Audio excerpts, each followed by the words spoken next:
Olá, essa é a gravação da aula de número 5 do nosso curso de História da Igreja Presbiteriana do Brasil, do Seminário Presbiteriano Brasil Central.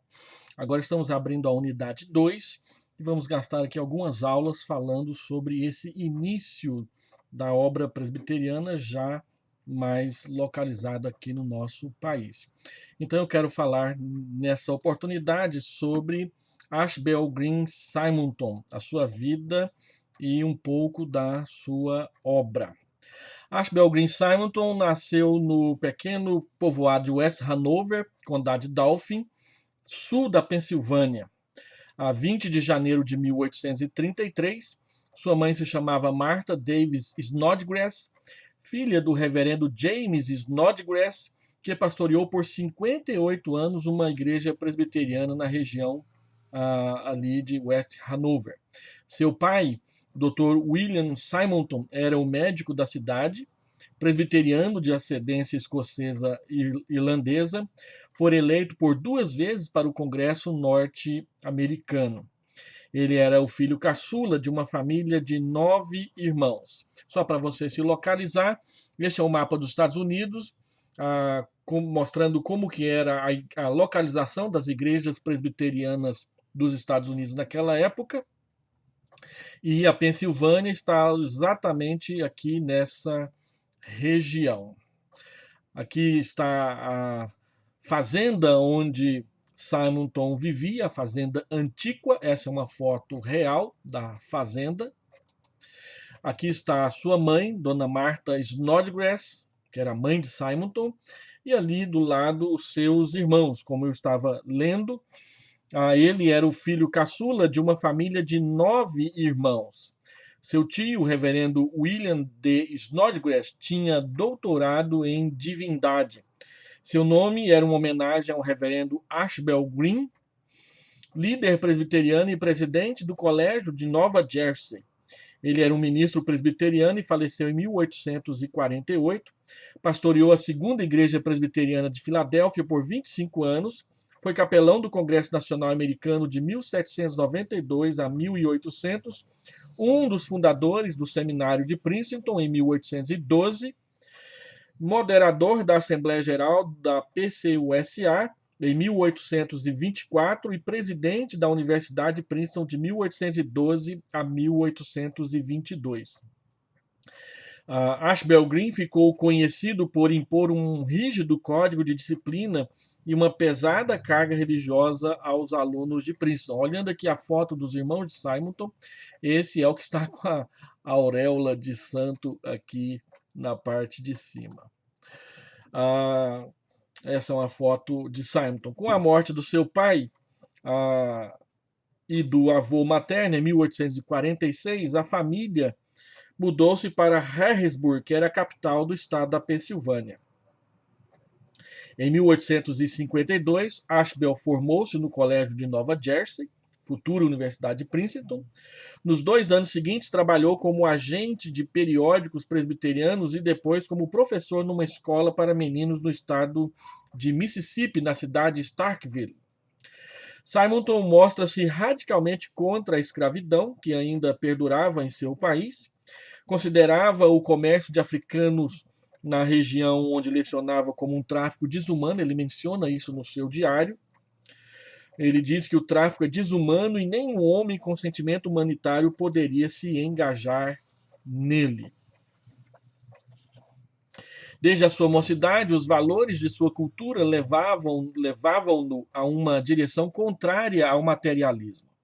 Algo mais forte que si mesmo imprimia à sua vida um destino que, apesar de ainda inconsciente, levavam-no a meditações como as que anotara no seu diário em junho de 1854, e está aí diante do vídeo. Ele diz: como deve parecer vã e desperdiçada a vida de quem vive apenas para acumular riquezas ou obter fama. O homem mais nobre é aquele que mais faz pela humanidade, e o ministério abre as mais amplas oportunidades para esse fim. Se eu me engajar em outra profissão que não seja o ministério sagrado, vou sentir que não cumpri meu dever como ser humano. Palavras de Simonton antes da sua conversão, embora ele tenha sido criado numa família evangélica. Ele vai testemunhar no seu diário a sua conversão um pouco mais adiante. Vamos falar um pouco sobre a sua conversão, então, o seminário e as missões. Em 1854, Simonton mudou-se para Nova York a fim de estudar direito. Durante um culto em março de 1855, Simonton foi alcançado por um avivamento religioso em Harrisburg. Você que assistiu à aula passada, quando eu falei de nova escola e velha escola, você vai perceber lá na leitura do diário de Simonton que esse reavivamento era algo patrocinado, realizado pela ala da nova escola da Igreja Presbiteriana dos Estados Unidos, que era mais aberta com respeito ao reavivamento, embora Simonton, quando for para o seminário, vai receber um tratamento dentro da linha da velha escola, que era mais conservadora, mais ortodoxa e mais fiel à confissão de fé de Westminster. Em seguida a esse reavivamento, ele fez a sua pública profissão de fé na Igreja Presbiteriana Inglesa e resolveu seguir para o ministério. Fazendo uma revisão de sua vida cristã às vésperas de tornar-se seminarista em Princeton, Simonton concluíra que havia aspectos humilhantes na condição de ser seminarista. Observa que, ao comparar seu coração com os requisitos da palavra de Deus, sentiu o quanto faltava das graças que resulta do trabalho do Espírito Santo. Humildade, modéstia, pureza e santidade de coração, amor sincero a Cristo. Você vai observar na leitura do diário de Simonton o quanto ele é influenciado pelo reavivamentismo. A linguagem de a necessidade de uma consagração pessoal, uma busca por ser cheio do Espírito Santo, são expressões comuns nos diários de pessoas, especialmente jovens da época, que queriam viver uma vida consagrada a Deus. Ele, então, fala no seu diário que buscava as grandes verdades da revelação, estudando complexas doutrinas bíblicas. Com muita dedicação, confessava, no entanto, negligenciar o cultivo da piedade pessoal e ansiava por mais calor no seu coração de pedra. Em 4 de setembro de 1855, ele registra, para não esquecer, os compromissos que, como seminaristas, deverão discipliná-lo na vida de estudos ali em Princeton. Era comum jovens daquela época, desde a época de Jonathan Edwards, cristãos estabelecerem metas e compromissos espirituais para disciplinar a sua vida cristã. Simonton faz isso quando ele vai para o seminário em 1855. Então, esses compromissos soam como alerta não só para os pastores da nossa época, missionários e líderes cristãos, mas também para qualquer membro da Igreja do Senhor Jesus Cristo que precisa e que anseia por uma vida mais disciplinada e mais piedosa na presença de Deus. Então, o que ele diz? Ele escreve no seu diário, que no quadro só tem um resumo, ele diz, então, que ele vai buscar frequência constante aos exercícios devocionais do seminário e o uso de todos os meios de graça que promovam seu crescimento, sem esquecer das orações particulares diárias. Segundo, vigilância constante sobre o coração e contra os pecados que o rodeiam. Terceiro, estudo das sessões devocionais da Bíblia e leitura de obras sobre a experiência religiosa e memórias de cristãos que se distinguiram pela piedade sincera de seus corações. É interessante observar que Simonton fez uma coisa que vários professores e pastores, especialmente missiólogos, recomendam a gente fazer hoje, que é ler biografias de cristãos, de missionários, de líderes cristãos influentes, para nos motivar a manter vivo o nosso compromisso e a nossa vocação ativa. Então, é uma recomendação que eu também passo para você. Aprenda a ler biografias.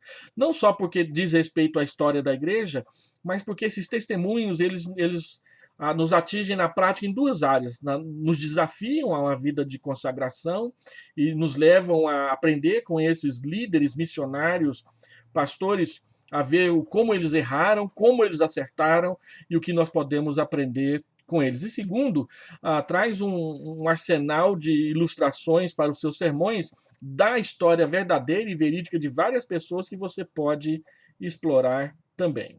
O quarto compromisso de Simonton, ele diz: comunhão constante e íntima com Deus para alcançar grandes vitórias na vida espiritual. Esta é a primeira grande qualificação para a obra do ministério. Pois como falar aos outros sobre uma coisa de que não se tem experiência? Quinto compromisso, o cultivo do dom da oração, como ele escreve no seu diário. Sexto compromisso, preservar a saúde com exercícios ao ar livre e boa dieta alimentar. Vocês seminaristas vão amar isso daqui, porque ele diz que aquela bolinha na quadra ali da igreja de Vila Nova ou de qualquer outra igreja que tenha, como o IP do Bueno, por exemplo, está mais do que sancionado pelo fundador do presbiterianismo brasileiro.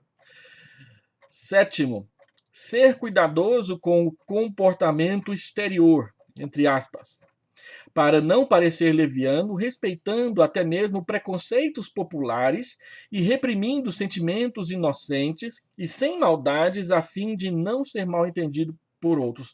Simon está falando nesse sétimo compromisso na questão do relacionamento com pessoas do outro sexo, com mulheres, com moças, por exemplo.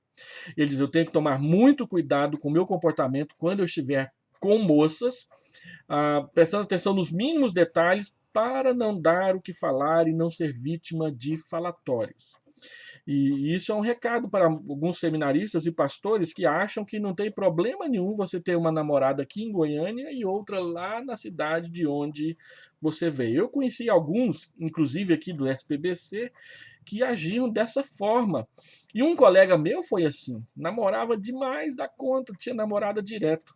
Quando chegou perto da formatura, então ele resolveu namorar só uma. E pior que ele escolheu a mais bonita delas, mas a menos consagrada. E ele então teve um casamento que só durou 4 meses. Foi muito ruim a experiência dele. Então, seja fiel, seja honesto, seja precavido, para que ninguém venha falar de você depois, quando você entrar no ministério. Agora, aqui é um dado curioso. Vocês estão lendo o diário de Simonton, e eu recomendo que você leia a última versão, não aquela versão antiga, lá nos seminários tem alguns exemplares dela, da capa branca. Aquela versão foi publicada na época que Boanerges Ribeiro era o presidente do Supremo Concílio, e ele determinou que algumas partes fossem retiradas. Eu fiquei curioso sobre isso, então eu peguei a versão mais moderna e a versão mais antiga e comecei a folhear para ver o que o Boanerges tinha mandado tirar, e ele mandou retirar exatamente as partes do diário de Simonton que falava de quando ele estava apaixonado, de quando ele estava interessado em uma moça, as partes românticas, porque a ideia do Boanerges Ribeiro era fazer uma apresentação idealizada de Simonton como um grande homem santo. E nessas partes lá que ele mandou retirar, não tem nenhum mau testemunho de Simonton, não. É simplesmente a demonstração de que ele é como a gente, ele se apaixona, ele tem decepções amorosas, ele sofre preconceito. Ele conta de um senhor lá que recusou que a filha dele namorasse com Simonton, só porque ele percebeu que Simonton era anti-escravista.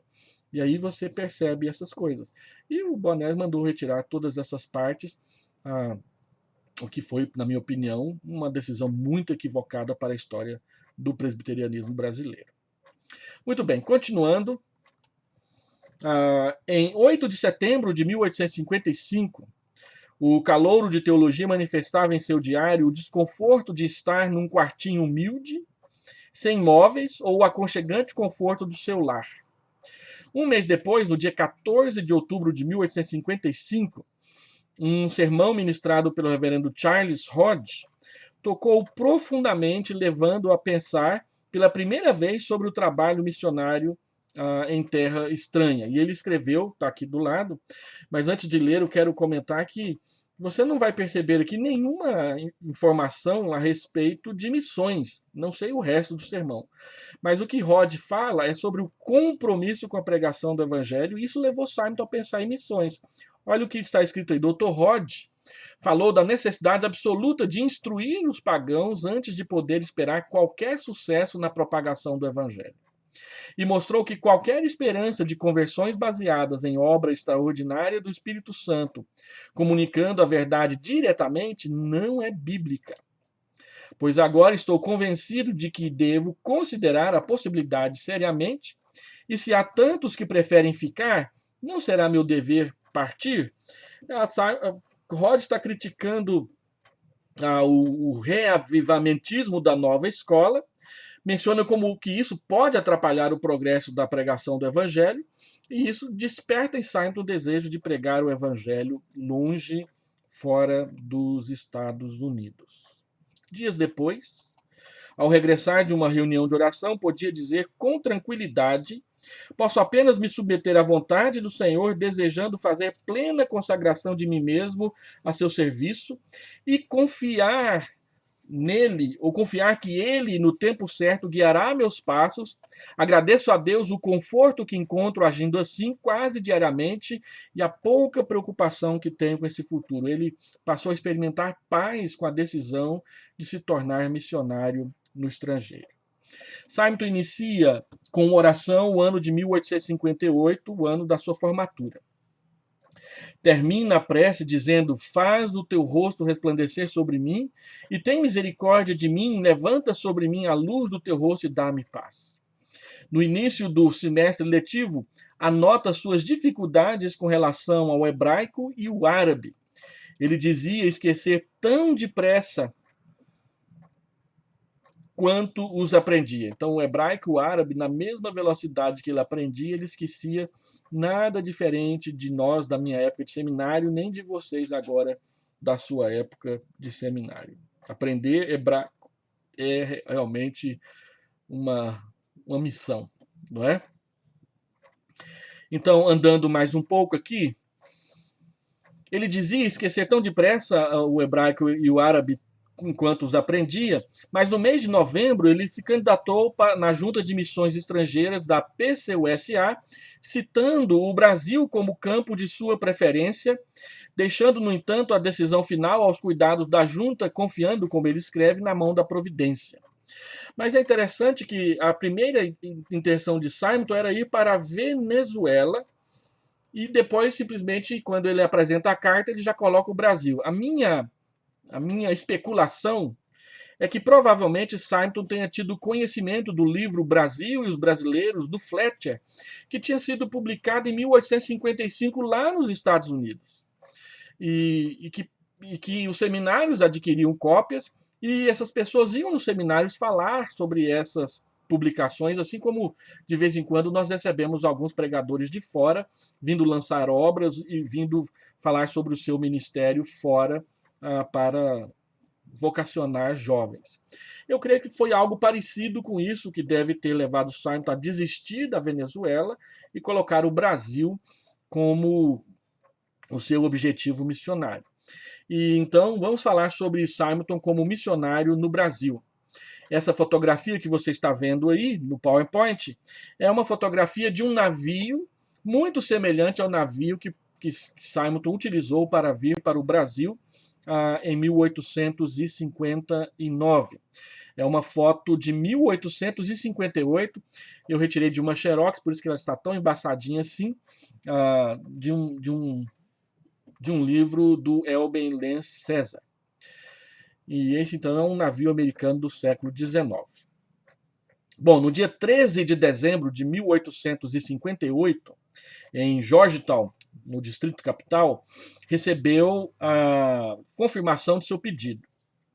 Foi ordenado missionário no dia 14 de abril de 1859, mesmo dia em que eu fui licenciado pastor. Eu fui licenciado em 14 de abril de 92, ele bem antes de mim, pelo presbitério de Carlisle. Em maio de 1859, a Assembleia Geral da PCUSA aprovou a sua nomeação, enviando ao Brasil, presta atenção nisso aqui, que isso aqui é pergunta de prova. Ele foi enviado ao Brasil para explorar o território, verificar os meios de atingir com sucesso a mente dos naturais da terra e testar até que ponto a legislação favorável à tolerância religiosa será mantida. Você percebeu em algum lugar aqui dizendo que era para ele vir plantar igrejas no Brasil? Não, ele veio como um precursor para ver se seria possível plantar uma igreja aqui no Brasil. Ele veio, achou que era possível e já passou adiante, plantou a primeira igreja presbiteriana do Brasil. Embarcou para o Brasil na manhã do dia 18 de junho de 1859, a bordo do navio Banshee, bem parecido com esse daí. E ele escreve quando o navio começa a se distanciar do porto de Baltimore. Essa é uma fotografia verdadeira do Rio de Janeiro em 1859, mas eu quero mostrar antes, eu inverti a ordem aqui. Essa aqui que eu tinha que mostrar antes. Aqui nós temos uma fotografia do porto de Baltimore e da cidade de Baltimore entre 1809 e 1854. Daqui a pouco eu volto a esse slide, mas quase todos os missionários que vieram para o Brasil, eles saíram do porto de Baltimore, que era o porto mais ao sul dos Estados Unidos. Lembrando que os Estados Unidos nessa época ainda era quase todo na costa leste e não na costa oeste, e não tinha canal do Panamá para atravessar de um lado para o outro. Como o Princeton era ali por perto, então esse era o porto principal para o embarque, desembarque de passageiros que vinham para o Brasil. Ele então diz: eu estou só, sinto agora pela primeira vez a realidade que havia frequentemente antecipado, com temor. Desembarcou no Rio de Janeiro na manhã ensolarada de 12 de agosto de 1859, por isso comemoramos o aniversário da IPB nessa data. Foi a data em que Simonton chegou ao Brasil, não a data em que ele fundou a primeira igreja, isso vai ser mais para frente, mas foi a data em que ele chegou ao Brasil. E ele descreve a experiência em seu diário hora por hora. Por volta das 9h30 da manhã, ele escreve: estou acordado desde as 4 da manhã, observando as manobras para adentrar o porto, contra o vento e a maré. É um lugar lindo, o mais singular e impressionante que jamais vi. Desfiz-me de minha roupa de viagem, dando-a ao cabineiro, e em agradecimento pelos serviços que me prestou durante a jornada, estou pronto para desembarcar. Simonton havia realizado 2 cultos dentro do navio com permissão do capitão durante a sua viagem para o Brasil. Às 14h15, Simonton já estava sendo recebido por Robert Wright, a quem entregou a carta de apresentação da missão norte-americana, o Board de Nova York da PCUSA.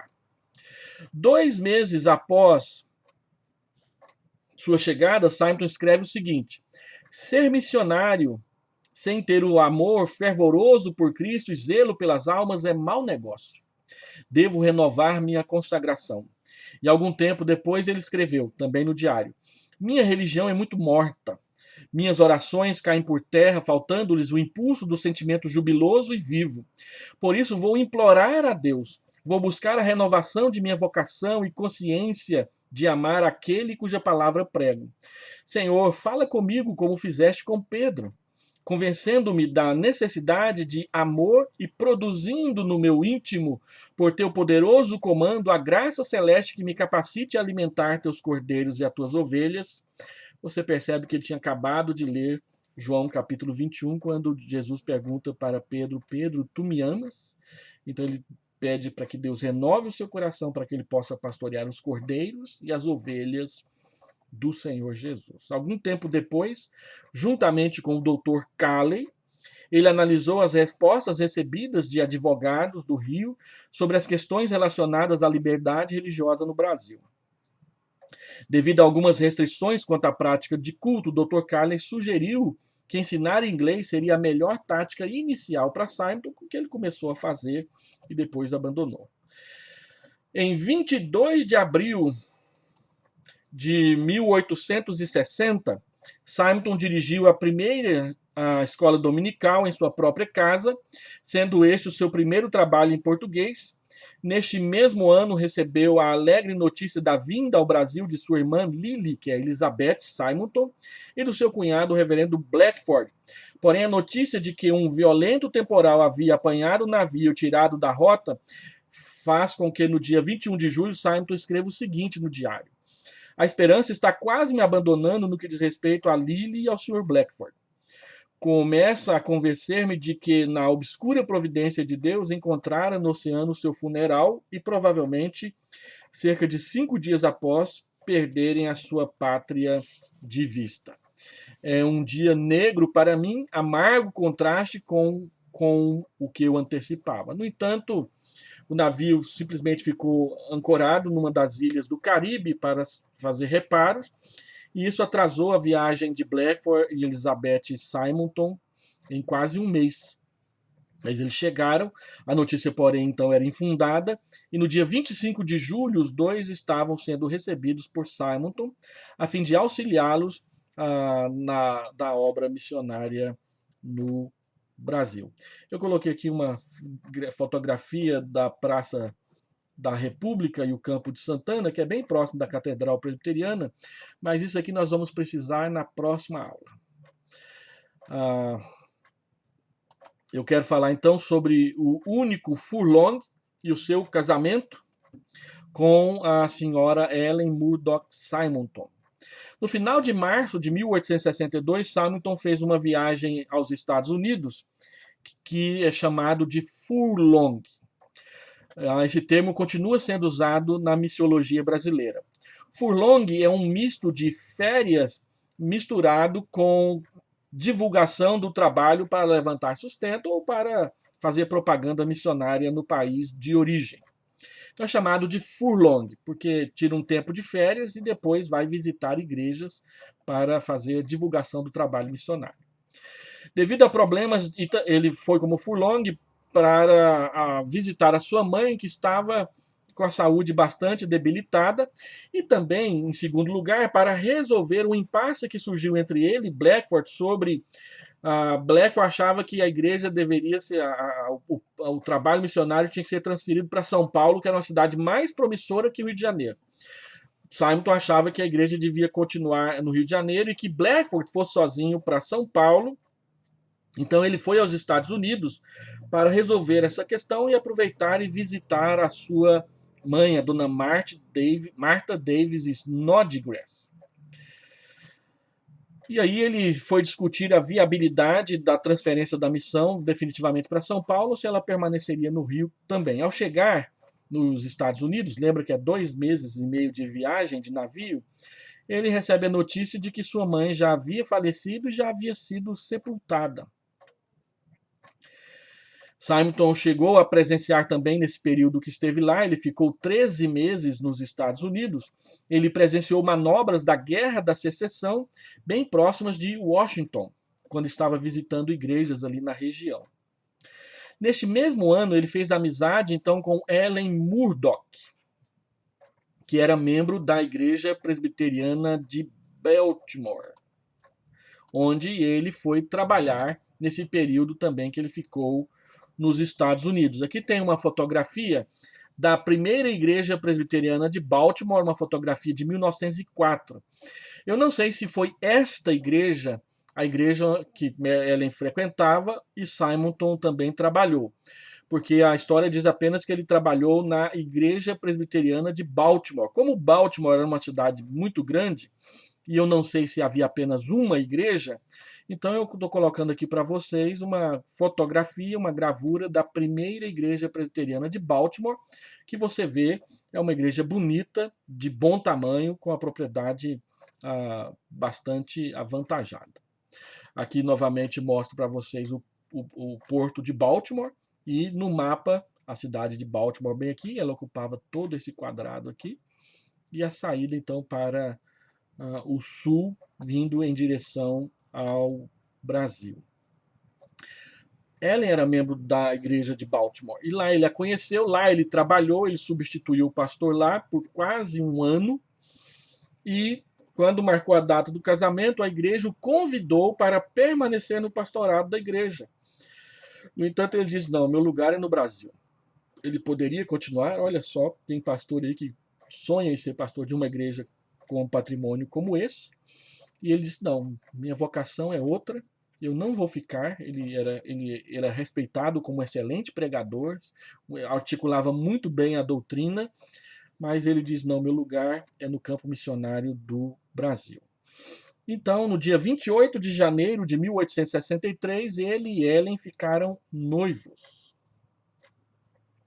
Casando-se em 19 de março, E no dia 16 de junho, o casal já estava no Rio de Janeiro. A sua lua de mel foi no navio de viagem aqui para o Brasil. Aqui tem uma foto da Ellen Murdoch Simonton. No ano de 1864, nasce a única filha do casal, a Ellen, e aqui tem uma foto verdadeira de Simonton e a sua filha, quando ela tinha apenas, acho que 4 anos de idade. Ela nasceu no dia 19 de junho de 1864, porém, 9 dias depois do parto, devido a complicações do parto, Ellen morre e Simonton agora tem uma filha órfã de mãe para ele criar. A Ellen vai ser criada principalmente por Blackford e Elizabeth, que moram em São Paulo, e ele então ia todos os meses a São Paulo visitar a sua filha, porque lá nos Estados Unidos havia sido decidido que a missão devia se transferir para São Paulo, em 1862. Simonton já havia fundado a Igreja do Rio de Janeiro em 12 de janeiro de 1862, um mês antes de viajar para os Estados Unidos. Então, o argumento dele é, não, mantém a igreja no Rio e Blackford vai para São Paulo, e foi isso que aconteceu. No entanto, quando nós fomos estudar a plantação da igreja em São Paulo, nós vamos perceber que a decisão da Junta de Missões, do Board de Nova York, é que a obra fosse transferida para São Paulo, o que não aconteceu porque, na época, Blackford não conseguiu encontrar um local para alugar em função da propaganda católica antiprotestante na pequena cidade de São Paulo naquele período. Então Blackford foi com a sua esposa para São Paulo e Simonton permaneceu trabalhando no Brasil. No dia da morte de Ellen, Simonton escreve no seu diário: Deus tenha piedade de mim agora, pois águas profundas rolaram sobre mim. Ela está estendida em seu caixão na salinha de entrada. Deus a levou de repente, que ando como quem sonha. Ainda nesse ano, 2 eventos servem de consolo e estímulo para Simonton. A conversão de José Manuel da Conceição, que vai acontecer em outubro, e a fundação do jornal Imprensa Evangélica logo a seguir. Eu vou trabalhar mais o ministério de Simonton na próxima aula, então deixa eu tocar para frente.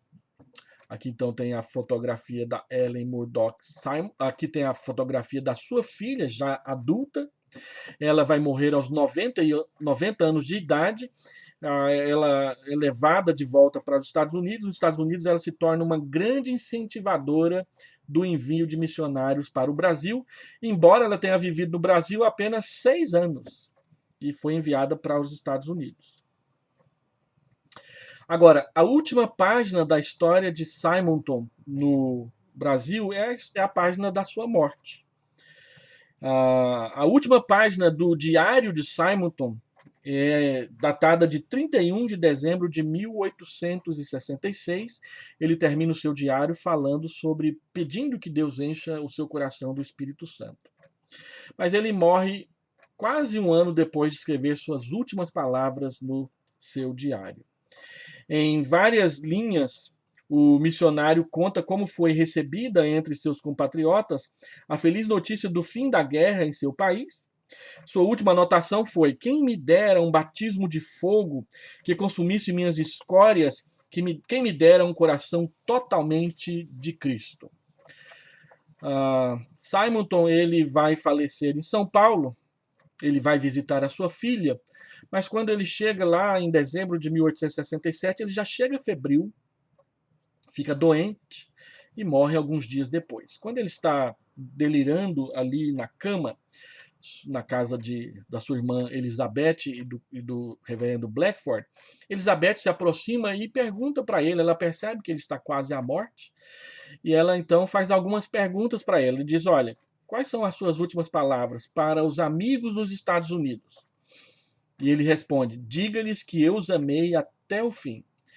Para o Board de Nova York, diga-lhes que toquem para frente o trabalho. Para a Igreja do Rio de Janeiro, ele diz: Deus levantará outro para pôr no meu lugar. Ele fará sua própria obra com os seus próprios instrumentos. E para sua irmã Elizabeth, ele diz o seguinte: devemos apenas nos recostar nos braços eternos e estar sossegados. Pouco depois disso, ele descansa para a eternidade.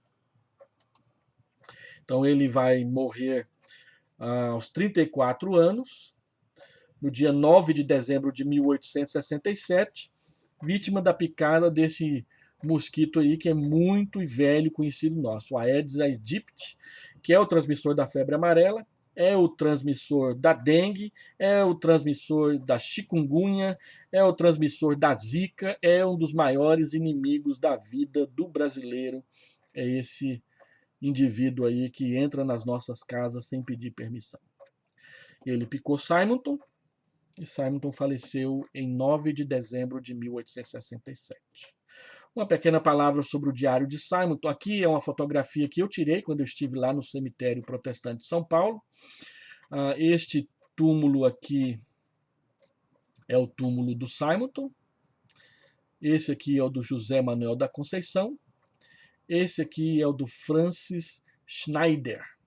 E aqui de alguns familiares do Francis Schneider. Esse aqui eu esqueci de quem que é, de gente conhecida também. Está na segunda fila do cemitério. Esse muro aqui separa o cemitério protestante de São Paulo do cemitério municipal de São Paulo, que é o cemitério da Rua da Consolação. Quando você chega em frente ao cemitério da Rua da Consolação, você vira à direita, entra na primeira rua à esquerda, e a primeira entrada é o cemitério protestante de São Paulo. Como era proibido enterrar protestantes no cemitério público, que era administrado pelo catolicismo, então os protestantes receberam permissão do governo para comprar terrenos ao lado e dali fazer o seu cemitério. A nata do protestantismo brasileiro de São Paulo está enterrada nesse cemitério. Numa outra ocasião eu posso mostrar aqui alguns túmulos de pessoas conhecidas nossas da história da IPB. Então, o Diário de Simonton ele se divide em 3 partes distintas. Você verá isso lá na introdução feita pelo reverendo Oderi. A viagem e o trabalho no sul dos Estados Unidos, de 1852 a 54. O estudo do direito, a conversão, a vocação ministerial e o preparo teológico em Princeton, de 1854 a 1859. E o trabalho missionário no Brasil, de 1859 a 1866, ou 67, que é subdividido em 3 partes. Aliás, 66 porque a última anotação do diário é em 1866.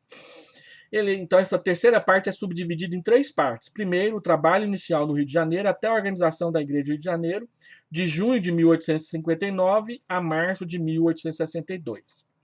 Depois, o Furlong nos Estados Unidos, o casamento e o retorno ao campo, de março de 1862 a julho de 1863. E, por fim, a continuação do ministério no Brasil, a criação da imprensa evangélica, do presbitério do Rio de Janeiro, do seminário, a conversão de José Manuel da Conceição, que vai de julho de 1863 até dezembro de 1866. O Diário de Simonton ele menciona a Guerra da Secessão e as notícias que ele recebe dela várias vezes, mas, como ele não era brasileiro mesmo, ele não faz uma única menção à Guerra do Paraguai, que estava movimentando o Brasil entre 1865 e 1871, mas não era do interesse de Simonton essas questões. Ele era norte-americano, não tinha tanto interesse por isso aqui no Brasil. Esse é um relato da vida de Simonton. As próximas aulas nós vamos passar a trabalhar sobre o início do seu ministério e depois o andar da carruagem da IPB no nosso país. Deus te abençoe. Não esqueça de fazer o exercício que será colocado logo a seguir.